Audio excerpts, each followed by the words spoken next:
Mills, and I'm a faculty member at Miami-Dade Community College, and this is the dental hygiene program. Today, I'm going to do a brief presentation and introduction on the difference between scalers and curettes. We have a sickle scaler. We have something that has a very sharp point, and we have different uses in that if you have a straight shank, that means there is no bends or angles to it. These are meant to be used strictly for anterior teeth or front teeth. But in contrast, when we have the curettes have a bent extending shank, and they do have a round end, which is called a toe. And that's the difference between them. This is a universal curette, which is meant to be used in both front teeth and back teeth, and the other one is strictly to be used in front teeth. The fundamental difference between a sickle scaler and a curette, it's the ending of the working end. The sickle scaler has a sharp ending, and the tip is called a point. It is so sharp that it's not designed to be cleaned under the gum line because it could damage the cementum. However, if you get, in contrast, the curette, whether it has a straight or a curved end, what matters here is the actual end, which is now round, and this is called a toe. This instrument allows it to be able to be gentle and be able to go more than 2 to 3 millimeters below the gum line. So the fundamental difference, sickle scaler and a curette. This has a point and this has a toe. This is submarginal, no more than 2 to 3 millimeters below the gum line, and this one is subgingival. The difference is very, very unique.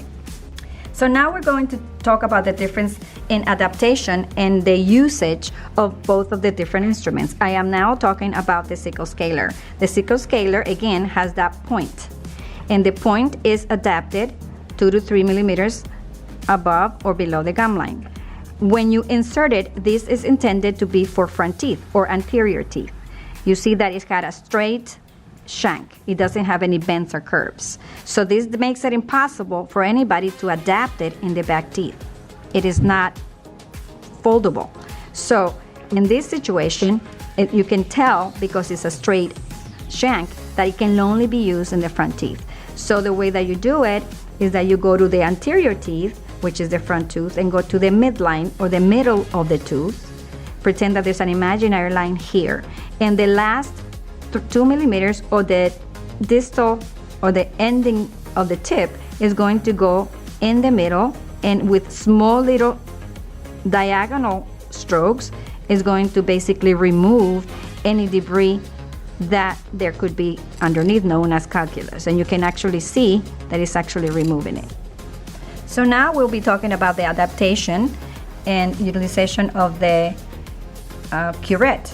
And this is called a Columbia or universal curette, or something that is used for the entire dentition. Even though it has a bent angle or shank, this is actually adaptable to the front teeth as well as the back. So the distinction, basically, when anybody is working with an instrument that has strictly a straight shank, it is limited to the anterior dentition. When you have an angle, these tooth can definitely be adapted posteriorly, and it can also be universal to the rest of the dentition. The way that you adapt this instrument is a little different than the other one. When you insert it, you cannot see the face of the instrument, and that wouldn't make it incorrect. So to do it right, you basically insert it at the distal angle of the instrument, and you basically will go submarginal and subgingival. Remember, this has got a round toe and is able to be adapted under the gum line. And once you go to the distal end, you have to take it out, reinsert it, and readapt it. And now you're going to come forward with the same strokes all the way around to the contact of the mesial side.